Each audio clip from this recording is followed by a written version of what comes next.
Hello dear friends. आज हम class 10th का लाइव प्रोसेस चैप्टर जो है उसका पहला लेक्चर लेने जा रहे हैं और इसमें हम आपको बताएंगे इस लाइव प्रोसेस में कि क्या लिविंग है और क्या चीज़ लिविंग नहीं है, व्हाट इज़ लिविंग और व्हाट इज़ नॉन लिविंग।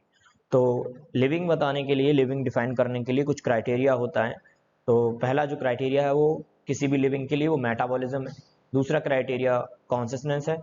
तीसरा क्राइटेरिया सेलुलर ऑर्गेनाइजेशन है और चौथा क्राइटेरिया न्यूट्रिशन।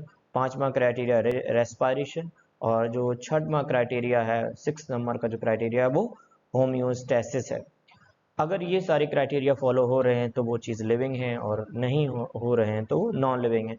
इसके साथ भी कुछ और भी क्राइटेरिया होते हैं जैसे ग्रोथ, रिप्रोडक्शन, एक्सक्रीशंस और भी हैं। ठीक है, उनसे भी डिफाइन होता है, लेकिन जो है कुछ करेक्टरिस्टिक्स फीचर होते हैं और कुछ नॉन करेक्टरिस्टिक फीचर होते हैं, डिफाइनिंग फीचर और नॉन डिफाइनिंग फीचर। जिनमें कोई एक्सेप्शन नहीं होता है वो करेक्टरिस्टिक्स फीचर्स होते हैं और जिसमें एक्सेप्शन हो जाता है उसको हम लोग नॉन करेक्टरिस्टिक्स और नॉन डिफाइनिंग फीचर बोलते हैं। ठीक है, तो सबसे पहले हम एक एक करके डिस्कस करते हैं। पहला आता है, ये देखिए कुछ मैंने निमोनिक्स बनाए मिसेस ग्रीन करके, तो इसमें आप समझ सकते हैं कि मूवमेंट, रेस्पायरेशन, न्यूट्रिशन, ये जो जो ये सभी चीज़ें हो रही हैं वो अगर किसी भी लिविंग ऑर्गेनिज्म में तो हम उसको लिविंग कंसीडर कर सकते हैं। ठीक है, तो सबसे पहले मेटाबॉलिज्म की अगर बात करें तो मेटाबॉलिज्म क्या होता है? Sum total reactions in the body cells. Sum total reactions in the body cells is known as metabolism. जो हमारे शरीर के अंदर जितनी भी केमिकल रिएक्शंस हो रही हैं हम उसी को सब क्या बोलते हैं? मेटाबॉलिज्म।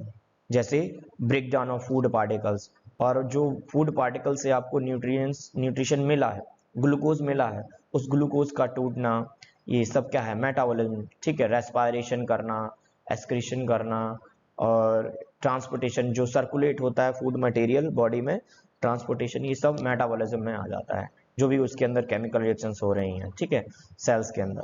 अब ये मेटाबॉलिज्म दो तरीके का होता है, एक होता है कैटाबॉलिज्म, कैटाबॉलिज्म होता है।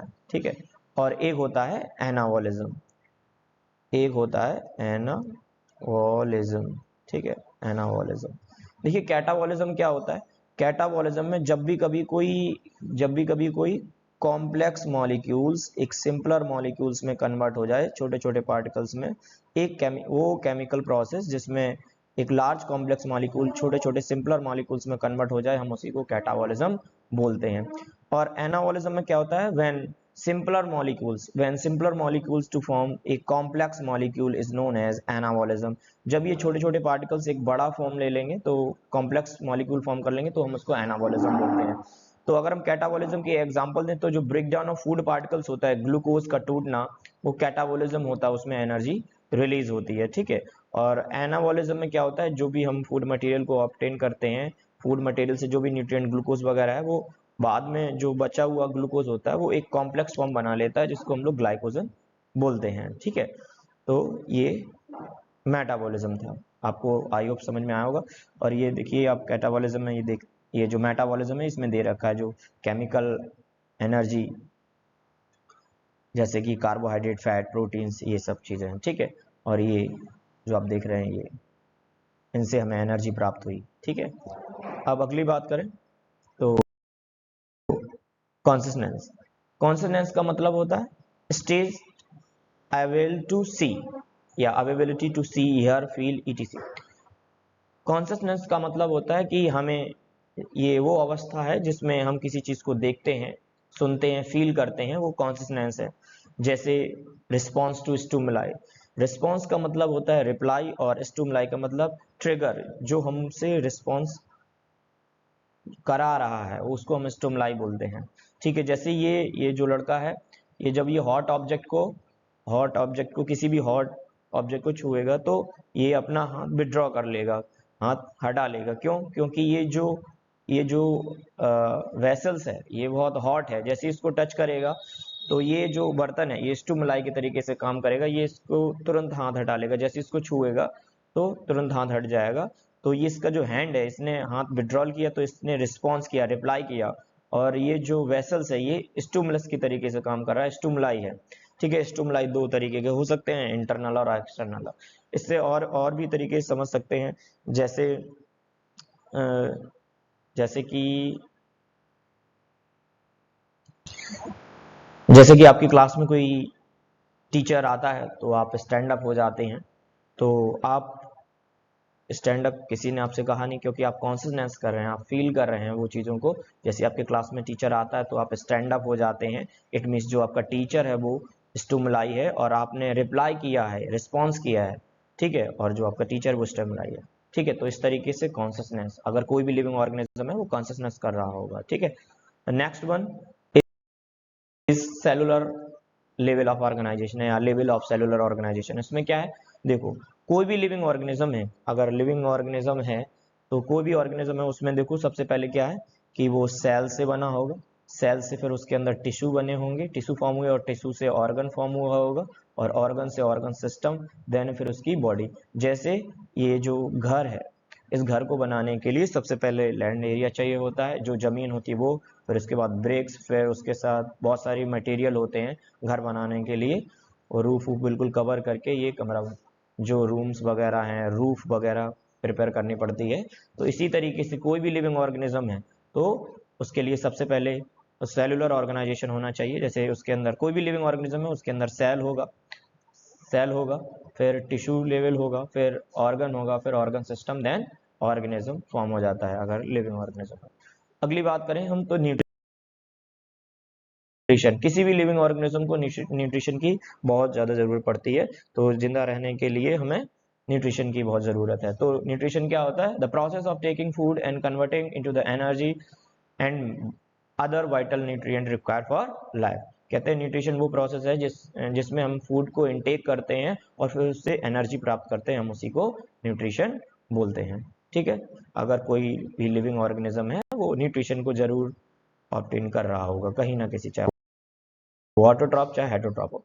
अब रेस्पायरेशन का क्या होता है, अगर कोई भी लिविंग ऑर्गेनिज्म है वो रेस्पायरेशन कर रहा होगा, जैसे कि break down of food particle, ठीक है। रेस्पायरेशन क्या होता है, it is a process in which break down of food particle and to provide energy. Respiration का मतलब होता है कि फूड पार्टिकल का टूटना और उससे एनर्जी प्राप्त होना, हम उसी को रेस्पायरेशन बोलते हैं। जैसे ये जो है आपको, आपने देखा होगा, ये आपको सेल दिखाई दे रही होगी, ये सेल है और सेल में ये माइटोकॉन्ड्रिया वगैरह है, और इसी में जो प्रोसेस होती रहती है, क्या जो आपने फूड ऑब्टेन किया था उससे आपको कार्बोहाइड्रेट मिला और वो कार्बोहाइड्रेट माइटोकॉन्ड्रिया के अंदर टूट जाएगा और आपको एनर्जी प्रोवाइड देगा, एटीपी देगा। उसी को हम लोग क्या बोलते हैं, रेस्पायरेशन। रेस्पायरेशन का मतलब ब्रीथिंग नहीं, ब्रीथिंग इज अनदर सेंस, ठीक है। The next one homeostasis. Homeostasis का मतलब क्या होता है, होम्योस्टेसिस का मतलब होता है maintenance of internal body temperature. जब हमारी बॉडी क्या करे, इंटरनल बॉडी टेम्परेचर को मेंटेन करे, ठीक है। जैसे हमें जब सर्दी लगती है तो हम लोग सीवरिंग करने लगते हैं। सीवरिंग करने लगते हैं मतलब कि हमारी इंटरनल बॉडी टेम्परेचर, जो हमारी इंटरनल बॉडी है उसका टेम्परेचर मेंटेन करना होता है। जैसे जैसे हम सीवरिंग करते हैं तो हमारी बॉडी क्या होती है, वाइब्रेट होती है और वाइब्रेट से हीट जनरेट होती है और फिर फर्दर हमारी बॉडी टेम्परेचर मेंटेन हो जाता है, ठीक है। वैसे ही अगर हम बात करें, जब हमें गर्मी लगती है तो हम लोग क्या करने लगते हैं, स्वेटिंग करने लगते हैं। स्वेटिंग, जैसे हम लोग स्वेटिंग करते हैं तो क्या होता है, जो हमारी बॉडी में पोर्स होते हैं छोटे छोटे, बिल्कुल माइन्यूट से, बिल्कुल जो हमें दिखाई भी नहीं दे सकते हैं, तो उनसे क्या होता है कि स्वेटिंग होने लगती है जो हमें कूलिंग प्रोवाइड करता है और further internal body temperature maintain हो जाता है। जब हमें गर्मी लगती है तो हमारी बॉडी का टेम्परेचर बढ़ने लगता है, जैसे ही बढ़ने लगता है तो हमारी बॉडी ऑटोमेटिकली क्या करती है, इंटरनल बॉडी टेम्परेचर को मेंटेन करने लगती है। और कैसे करती है, जब क्या हो, स्वेटिंग करने लगती है, पसीना निकालने लगती है और पसीने से क्या हमें कूलिंग प्रोवाइड होती है, ठीक है।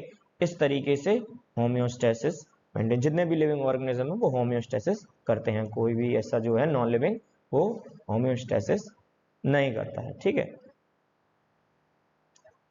अब अगली बात करें तो ये जो लड़की सीवरिंग कर रही है आप देख रहे हैं, तो इसमें क्या हो रहा है कि लड़की इंटरनल बॉडी टेम्परेचर को मेंटेन करे, वो बॉडी ऑटोमेटिकली, जितने भी लिविंग ऑर्गेनिज्म है ये सब होम्योस्टेसिस करते रहते हैं, ठीक है।